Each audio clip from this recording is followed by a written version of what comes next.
We usually think of divorce as a thing, an event, but it's actually three separate processes that have to continue together in order for the divorce to be accomplished. The first is the legal divorce. That's the part where people like me get involved with lawyers and judges and hearings and deadlines and filings and so forth. The second is the social divorce. That's the process in which your friends and family have to come to grips with the reality that you and your spouse are no longer going to be married. The third is the emotional divorce. That's the process in which both you and your spouse begin to adjust to the reality that you are not going to be a married couple living together. You're going to be separate people living separate lives.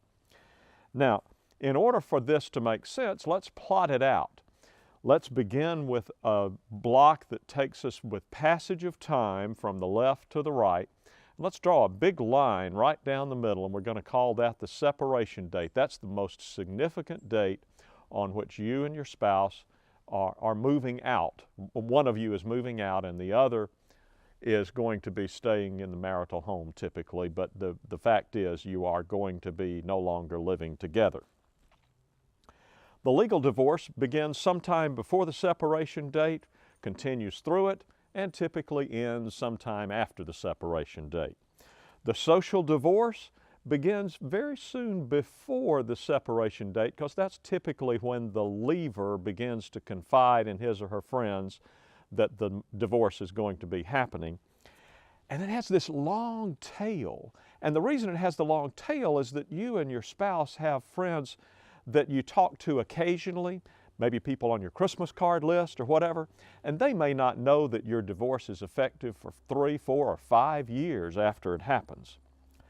The third is the most complicated, and that's the emotional divorce, because it happens on different schedules.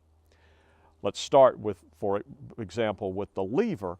The leaver's emotional divorce begins a long time before the separation date. They begin thinking about divorce, about how it might work, about who ought to get what, about how to divide up things and what life is going to be like after the divorce. And the leaver's emotional divorce is typically finished before the separation date. They've already decided that this marriage is ending and they are emotionally out of there even before the separation occurs.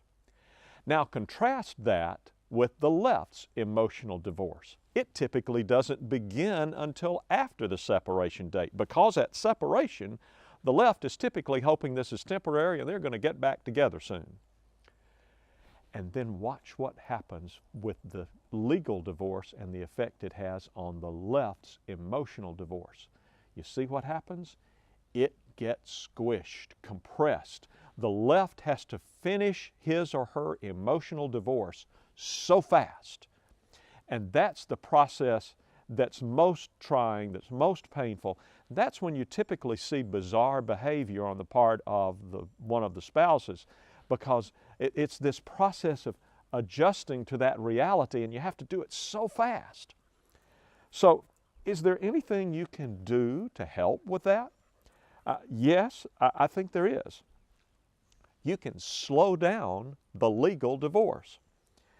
Give the left more time to grieve over this emotional cataclysm that's happening. So let's see how it could work. If you delay the start of the legal divorce, see how that gives the left more time? When spouses have been separated for a while, divorce is nearly always easier, and it's nearly always cheaper. And in fact, if you look at what happens, the legal divorce then becomes sort of an afterthought. It generally happens really quick, and it's very inexpensive. It's just one of those things that has to be done so everybody can move on.